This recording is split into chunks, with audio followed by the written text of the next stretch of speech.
Welcome back to Ashutosh की दुनिया। आज मैं आपको सुनाती हूँ मेरा वन मोर फेवरेट सॉन्ग।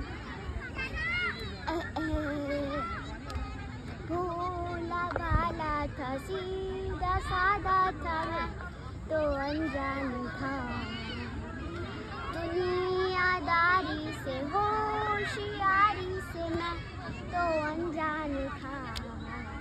लगी चोट ऐसे मेरे भोले दिल पे, बिखर सा गया टूट के, जो धागे से छूटा ये रिश्तों का मोती, उड़ेगा ना छूट के।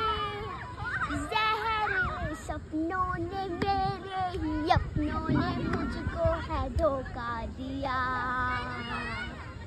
मेरे ढोलना मेरे प्यार की, मेरे ढोलना। मेरा गाना बहुत सुरीला लगा। नमस्कार।